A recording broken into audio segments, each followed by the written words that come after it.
Assalamualaikum warahmatullahi wabarakatuh. Alhamdulillahirabbil alamin. Kita masih bisa menyempatkan diri untuk belajar dengan keadaan sehat walafiat. Amin. Kami dari kelompok selanjutnya, yakni kelompok 4, akan menjelaskan tentang teori alienasi agama Karl Marx. Dan adapun kelompok-kelompok atau nama-nama kelompoknya, pertama Ahmad Zulfikar Farnahdi, kedua Oktira Indah Cahyani, yang ketiga Setia Eka Puspitasari, 4 Yulistiana, 5 Arif Wibowo, 6 Agung. Kami kelompok 4 akan memberikan paparan tentang teori alienasi agama, dan dimohon untuk teman-teman untuk menyimaknya secara seksama.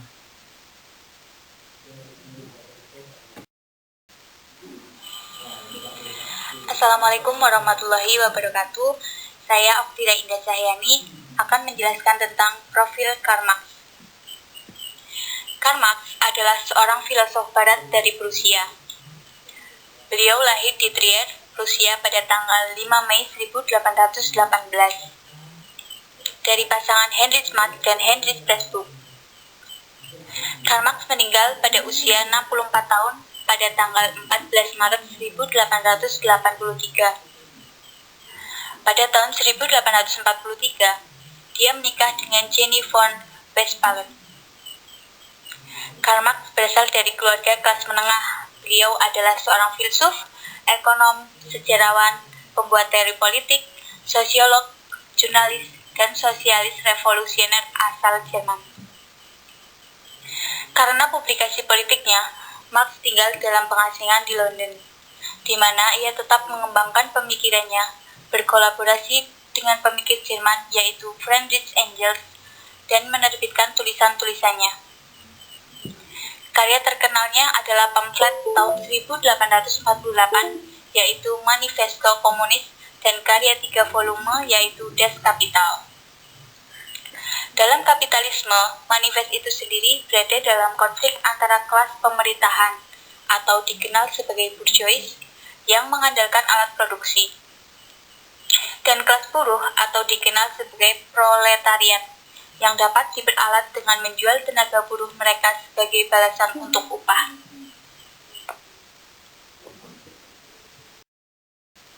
Selanjutnya adalah lahirnya alienasi dan agama. Dialektika menjadi titik berangkat awal bagi Marx. Pandangan mengenai dialektika tersebut merupakan konsep yang dikembangkan oleh Hegel. Dialektika adalah upaya pemahaman realitas dengan berpusat pada prinsip kontradiksi. Realitas selalu dipahami sebagai rangkaian tesis, antitesis, dan sintesis. Selanjutnya, Marx juga menyebut agama sebagai opium atau candu. Meskipun agak susah memahami kata opium yang digunakan Marx pada waktu itu, paling tidak ada pemaknaan umum bahwa opium adalah sejenis narkotika yang bisa menimbulkan fantasi. Seterusnya, bagi Marx, agama adalah sebuah ilusi. Dalam hal ini, ia secara khusus dipengaruhi oleh pandangan Feuerbach yang memandang agama sebagai sebuah bentuk proyeksi esensi manusia ke dalam satu entitas yang dianggap suci, yang kemudian diberi sifat-sifat kekuasaan yang melebihi manusia. Dan yang terakhir, dengan menyebut agama sebagai ideologi, agama memberikan kesadaran palsu karena mendistorsi realitas dengan menutupi realitas sosial yang sebenarnya.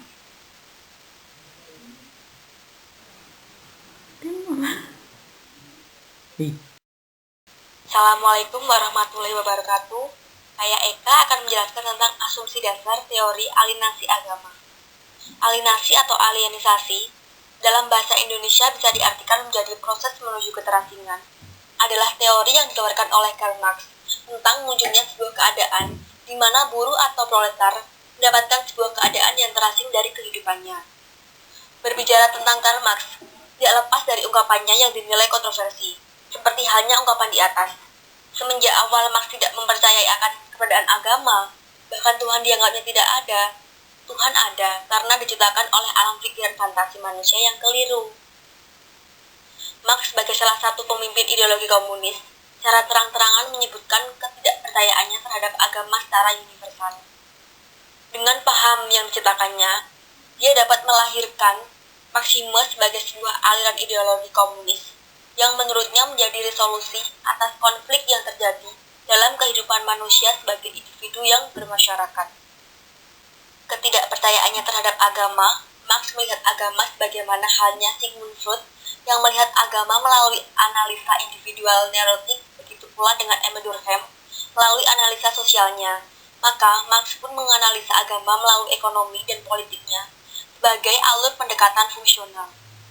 Dengan pendekatan tersebut menjadi suatu keberhasilan Marx dalam melihat agama melalui sudut pandang kaitannya dengan ekonomi sehingga membawa Marx pada reduksionisme yang khas.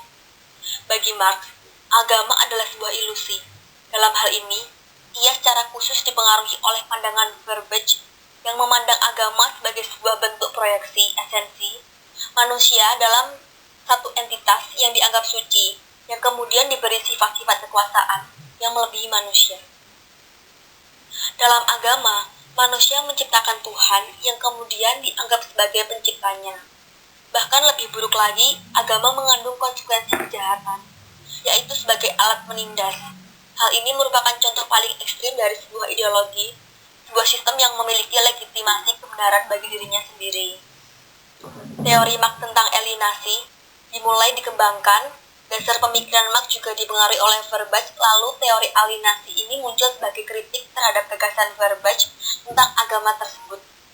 Marx menuliskan bahwa manusialah yang membuat agama, bukan agama yang membuat manusia. Menurut Marx, agama adalah perealisasian hakikat manusia dalam angan-angan, jadi bisa dikatakan sebagai tanda bahwa manusia justru belum berhasil merealisasikan hakikatnya. Manusia merealisasikan diri hanya dalam khayalan agama, karena struktur masyarakat yang nyata tidak mengizinkan manusia merealisasikan diri dengan sungguh-sungguh. Karena dalam ruang lingkup masyarakat yang nyata, manusia menderita. Ia hanya mengharapkan mencapai keselamatan di surga.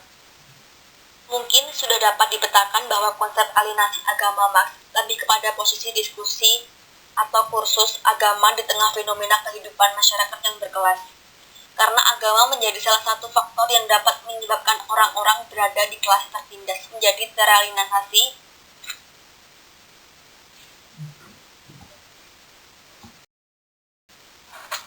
Assalamualaikum warahmatullahi wabarakatuh.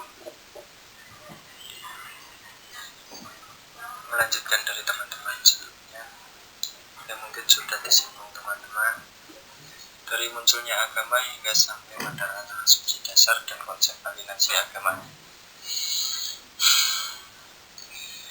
Langsung saja, kali ini kita akan membahas konsep alienasi agama menurut perspektif Karl Marx. Marx mengatakan agama adalah perealisasian hakikat manusia dalam angan-angan saja. Jadi bisa dikatakan sebagai tanda bahwa manusia justru belum berhasil merealisasikan hakikatnya. Kenapa kok malah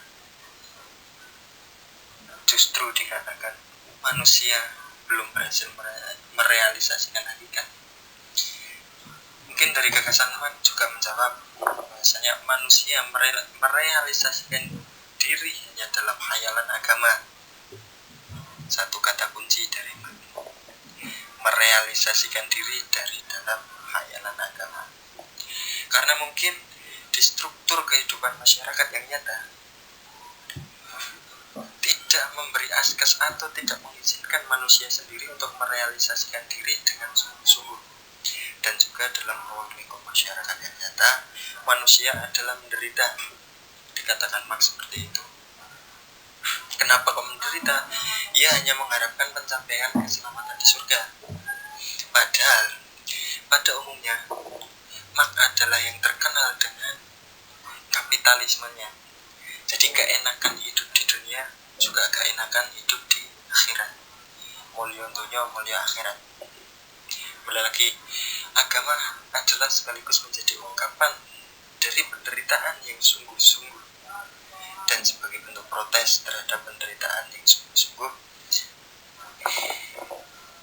agama adalah keluhan makhluk yang tertekan perasaan dunia tanpa hati, sebagaimana ia adalah suatu roh yang tanpa roh.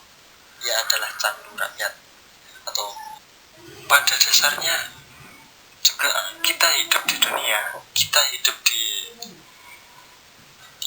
yang real ini juga kita harus juga sukses di dunia, bukan hanya sukses di akhirat atau dengan embel-embel kita mendapatkan surga itu nanti.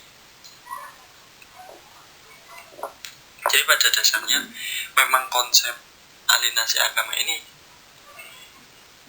hanya bisa menilik, atau mungkin jika skala prakteknya kalau di zaman sekarang mungkin juga hampir sama, tapi kebanyakan juga di Indonesia ya, walaupun kerjaannya itu kerjaannya yang lumayan hina, tapi itu adalah suatu bentuk pekerjaan sih. Jadi memang mungkin kalau mindset orang desa itu ya kebetulan juga menerima yang pantum, karena memang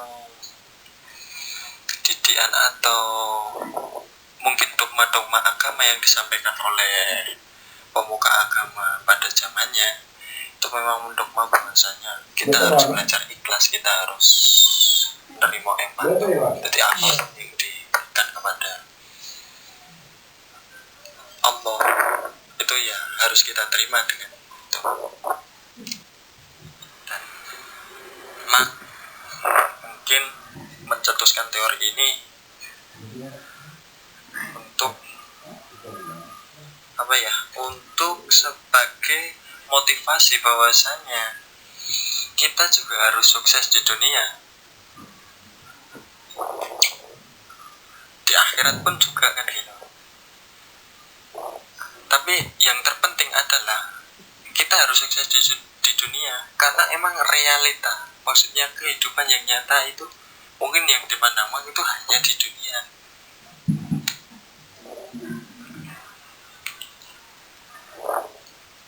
Di dunia, bukan di akhirat mungkin. Jadi Marx berani membeberkan teori yang seperti ini. Mungkin teori ini juga hanya cocok pada prakteknya atau pada tempat-tempat tertentu.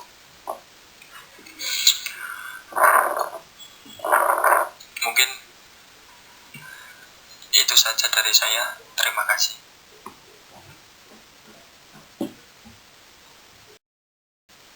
Kesimpulannya adalah gugatan Karl Marx terhadap agama seperti halnya kritik tokoh-tokoh pemikir lain tentu menyentak kesadaran komunitas agama, karena bagi mereka agama dipandang sebagai bagian eksistensial manusia yang bersifat primordial. Namun demikian, kritik ini tidak perlu dihadapi secara defensif, apologetik. Sikap yang bijaksana perlu dikedepankan, karena kritik bisa dijadikan otokritik atas kekurangan model keberagaman kita yang bersifat formal. Dengan memahami konteks sosial Karl Marx, kritiknya terhadap agama dapat dipahami sebagai kegelisahannya atas model keberagaman yang dominan. Jadi demikianlah dari kami kesimpulan dan paparan-paparan materi dari awal sampai akhir. Kalau ada benarnya itu hak lillahi ta'ala, dan adapun kesalahan itu murni dari kita semua, dan marilah kita berbenah dari keburukan menuju ke kebaikan. Sekian dari kami dari kelompok 4. Kalau banyak salah mohon maaf, seribu maaf. Wassalamualaikum warahmatullahi wabarakatuh.